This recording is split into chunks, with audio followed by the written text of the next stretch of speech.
Alors, je vais te poser à toi une question finalement qui est un petit peu la même que à Rachel. Est-ce que toute femme qui se présente pour une consultation d'infertilité et qui va finalement être prise en charge, on doit lui prescrire à titre systématique des compléments alimentaires? Je ne sais pas, Rachel a beaucoup insisté sur la vitamine D. Je pense qu'elle a participé au fait que aujourd'hui, beaucoup de gens dosent la vitamine D à toutes les patientes infertiles. Moi, c'est ce que je fais depuis 2 ans.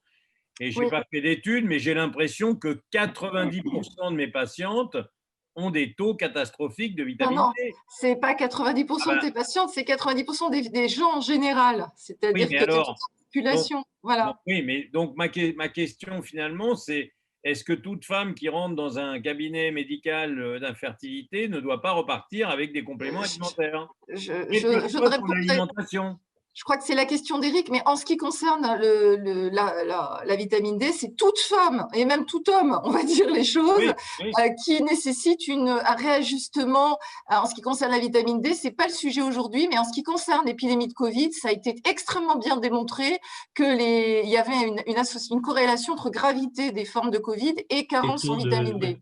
Voilà. Donc moi, de toute façon, je prône pour une normalisation et une supplémentation en vitamine D de tout le monde, on va dire. Hop, voilà, ça c'est fait. Après, je laisse Eric pour la question Non, mais moi, des… n'étant pas médecin, je ne vais pas répondre sur ce qu'il faut donner aux patients, mais si on regarde la littérature, clairement, enfin, je suis tout à fait d'accord avec ce que vient de dire Rachel, les deux nutriments qui sont problématiques par rapport à l'alimentation européenne, c'est la vitamine D et c'est les folates.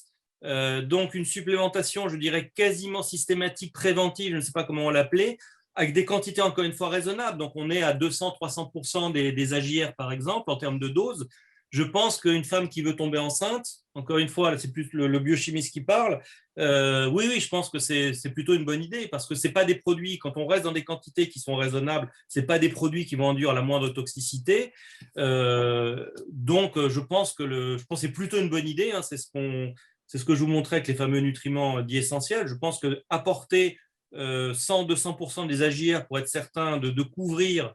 Après, effectivement, s'il y a une carence, il faut peut-être en trouver l'origine. Et ce n'est pas toujours par un apport exogène, ça peut être aussi d'autres problèmes.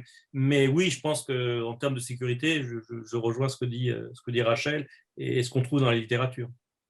Nous, on espère, je vous ai présenté à la fin le score sur lequel on travaille, mais c'est un score qui se veut dynamique, c'est pas one shot, c'est-à-dire que l'objectif, c'est d'agir, d'intervenir sur ces différents constituants. Alors, je vous ai pas détaillé parce que c'est sous brevet, mais l'objectif, c'est d'interagir sur ces différents constituants et d'améliorer le score de façon à améliorer la fertilité. Donc, en fait, ce qui est intéressant, c'est qu'on est vraiment dans une dynamique et une interaction pour améliorer. Et c'est le couple aussi. Vous connaissez mon cheval de bataille, c'est la femme et l'homme.